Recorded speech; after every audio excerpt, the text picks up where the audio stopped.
الحمدللہ رب العالمین والصلاة والسلام علی سید المرسلین اما بعد فاعوذ باللہ من الشیطان الرجیم بسم اللہ الرحمن الرحیم السلام علیکم ورحمۃ اللہ وبرکاتہ۔ پیارے دوستوں، امید کرتا ہوں کہ آپ خیریت سے ہوں گے۔ اللہ تعالیٰ آپ پر ڈر و رحمتوں کا نزول فرمائے۔ پیارے دوستوں، جب حضرت آدم علیہ السلام خطہ ہندوستان میں مسکن ہوئے تو حضرت حوا حامل ہوئیں اور ایک بیٹا اور ایک بیٹی جنی۔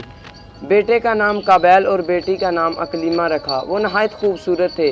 پھر حضرت حوا حامل ہوئیں اور ایک بیٹا اور ایک بیٹی جنی۔ بیٹے کا نام حابیل اور بیٹی کا نام غازہ رکھا، مگر وہ اتنے خوبصورت نہ تھے۔ مروی ہے کہ حضرت حوا 120 بار حامل ہوئیں اور ایک روایت میں آتا ہے کہ حضرت حوا 180 بار حامل ہوئی تھیں۔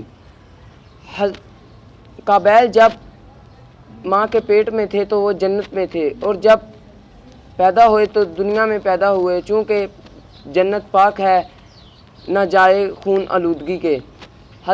جب قابیل اور حابیل دونوں بڑے ہوئے تو جبرائیل علیہ السلام تشریف لائے اور اللہ تعالیٰ کا سلام پیش کیا اور فرمایا کہ اللہ تعالیٰ فرما رہے ہیں کہ حابیل کی شادی قابیل کی بہن کے ساتھ اور قابیل کی شادی حابیل کی بہن کے ساتھ طے فرما دو۔ جب یہ قصہ حال شادی حضرت آدم علیہ السلام نے اپنے بیٹوں کو سنایا تو قابیل نے اپنی بہن کی شادی حابیل کے ساتھ کرنے سے انکار کر دیا۔ قابیل کا کہنا یہ تھا کہ میری بہن چونکہ خوبصورت ہے اس لیے میں اس کی شادی حابیل کے ساتھ طے نہیں فرماؤں گا۔ حضرت آدم علیہ السلام نے فرمایا یہ اللہ تعالیٰ کا حکم ہے، تو مان لے۔ مگر وہ نہ مانا۔ کچھ دیر بحث کے بعد حضرت آدم علیہ السلام نے حابیل کی شادی قابیل کی بہن کے ساتھ اور قابیل کی شادی حابیل کی بہن کے ساتھ طے فرما دی، اور بعد شادی قابیل حابیل سے کہنے لگا کہ تو میری بہن کو طلاق دے دے۔ حابیل نے کہا چونکہ یہ میری بیوی ہے اور میں اپنے بابا کا حکم رد نہ کروں گا اور اللہ تعالیٰ کا حکم بجا لاؤں گا، اس لیے میں اسے طلاق نہ دوں گا۔ جب یہ واقعہ حضرت آدم علیہ السلام تک پہنچا تو حضرت آدم علیہ السلام نے دونوں بیٹوں کو اپنے پاس بلایا اور فرمایا کہ کوہ منا پر جا کر قربانی کرو۔ جب وہ دونوں اور جس کی قربانی وہاں پر قبول ہو جائے گی اس کی شادی اکلیمہ کے ساتھ طے کر دی جائے گی۔ تو قربانی حابیل کی قبول ہو گئی اور حابیل کی شادی اکلیمہ کے ساتھ طے پا گئی۔ اکلیمہ کے ساتھ حابیل کی شادی طے پائی تو قابیل کہنے لگا کہ قابیل نے حابیل کو مار ڈالنے کی دھمکی دی، تو مگر قابیل یہ موقع پا رہا تھا کہ کس وقت اس کو یہ موقع ملے کہ وہ حابیل کو مار ڈالے۔ جب یہ ایک دن حضرت آدم علیہ السلام دور کہیں نکل گئے اور قابیل نے حضرت حابیل کو مار ڈالنے کا سوچا تو اسی وقت شیطان آیا۔ شیطان انسانی روپ میں اور ایک سانپ کے روپ میں آیا۔ شیطان نے آ کر انسانی روپ میں جو شیطان تھا اس نے سانپ کے روپ والے شیطان کے سر میں زمین سے پتھر اٹھا کر مارا اور سانپ وہیں پر مر گیا۔ اور یہی طریقہ قابیل نے اپنایا، زمین سے پتھر اٹھایا اور حابیل کے سر پر مارا، اور حابیل کے سر میں سے خون نکلا اور وہ بھی وہاں پر اللہ کو پیارے ہو گئے۔ اور قابیل نے اسی وقت حضرت حابیل کو اپنے کندھوں پر اٹھایا اور دور لے کر جا رہا تھا۔ اللہ تعالیٰ کو یہ گوارا نہ پہنچا کہ اس کا پیارا کہیں دور بھیڑیوں کا کھانا بنے۔ اللہ تعالیٰ نے 2 کوے آسمان سے اتارے، ایک کوے نے دوسرے کوے کو مارا اور مار کر اسے زمین میں گڑھا نکال کر وہاں پر دفن کر دیا۔ جب قابیل نے یہ دیکھا تو قابیل نے بھی ایسا ہی کیا، زمین میں گڑھا نکالا اور نکال کر حابیل کو وہیں دفن کر دیا۔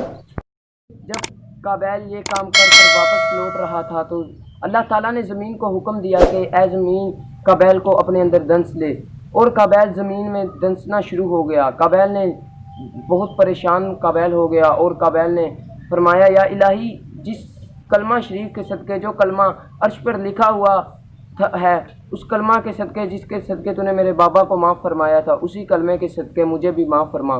وہ کلمہ یہ تھا لا الہ الا اللہ محمد الرسول اللہ صلی اللہ علیہ وآلہ وسلم۔ اور اللہ تعالیٰ نے قابیل کو معاف فرمایا اور قابیل زمین سے باہر نکل آیا۔ اور کچھ عرصے کے بعد حضرت آدم علیہ السلام واپس لوٹ آئے اور آ کر دیکھا کہ حابیل نہیں مل رہا۔ کافی دیر حضرت آدم علیہ السلام نے حابیل کی تلاش کی مگر حابیل نہ ملا، تو حضرت آدم علیہ السلام زار و قطار رونے لگے۔ ان کو دیکھ کر حضرت حوا نے بھی رونا شروع کر دیا۔ جب اللہ تعالیٰ نے یہ ماجرا دیکھا تو اللہ تعالیٰ نے حضرت جبرائیل علیہ السلام کو بھیجا۔ حضرت جبرائیل علیہ السلام تشریف لائے اور فرمایا کہ حابیل کو قابیل نے مار دیا ہے اور حابیل کو زمین میں دفن کر دیا ہے۔ جب حضرت آدم علیہ السلام نے یہ بات سنی تو حضرت آدم علیہ السلام نے فرمایا زمین کو کہ اے زمین تیری کیسے ہمت ہوئی کہ تو نے میرے بیٹے کا خون پی لیا؟ تو اسی وقت زمین نے اپنے اندر سے حضرت حابیل کا خون نکالا اور نکال کر باہر پھینک دیا۔ اور حضرت آدم علیہ السلام حضرت حابیل کا خون دیکھ کر اور پریشان ہو گئے اور کہنے لگے کہ اب میں حضرت حابیل کے دفن جہاں ہوئے ہیں یعنی قبر والی جگہ پر ضرور جاؤں گا۔ حضرت جبرائیل علیہ السلام حضرت آدم علیہ السلام کو لے کر جہاں حضرت حابیل کو دفن کیا تھا وہاں کو چلے گئے اور وہاں جا کر دیکھا تو حضرت حابیل کی قبر نکال لی حضرت آدم علیہ السلام نے، اور وہاں دیکھا تو حضرت حضرت حابیل کا مغز مبارک نکالا ہوا تھا اور وہاں سے خون زار و قطار خون نکل رہا تھا۔ حضرت آدم علیہ السلام نے حضرت حابیل کو کندھوں پر اٹھایا اور اٹھا کر گھر لے آئے اور گھر لا کر اپنے مکان میں دفن کر دیا۔ حضرت حابیل کے 120 بیٹے تھے اور وہ 120 کے 120 حضرت آدم علیہ السلام کو کہنے لگے کہ اب ہم اپنے کھانے پینے کے لیے ہمیں کچھ مال کی ضرورت ہے، اور حضرت آدم علیہ السلام کو کہا کہ اللہ کے حضور عرض کرو۔ حضرت آدم علیہ السلام نے اللہ کے حضور عرض کی اور فرمایا یا الہی یہ مجھ سے کھانے پینے کے لیے اپنے کاروبار کے لیے کچھ پیسے کچھ مال طلب کر رہے ہیں۔ حضرت آدم علیہ السلام نے جب یہ بات عرض کی تو اللہ تعالیٰ نے حضرت جبرائیل علیہ السلام کو بھیجا کچھ چاندی اور کچھ سونا دے کر۔ جب حضرت جبرائیل علیہ السلام کچھ چاندی اور کچھ سونا لے کر حضرت آدم علیہ السلام کے پاس آئے تو حضرت آدم علیہ السلام نے فرمایا یہ کیا ہے؟ اللہ تعالیٰ نے کہا، غیب سے آواز آئی، اے آدم اس کو کسی پہاڑی کے اندر دفن کر دو تو تھوڑا تھوڑا نکال کر اس کو استعمال کرتے رہنا۔ ایسے پھر انہوں نے تھوڑا تھوڑا کر استعمال کرتے رہے اور یوں ہی سلسلہ چلتا رہا۔ وآخر الدعواہ الحمدللہ رب العالمین۔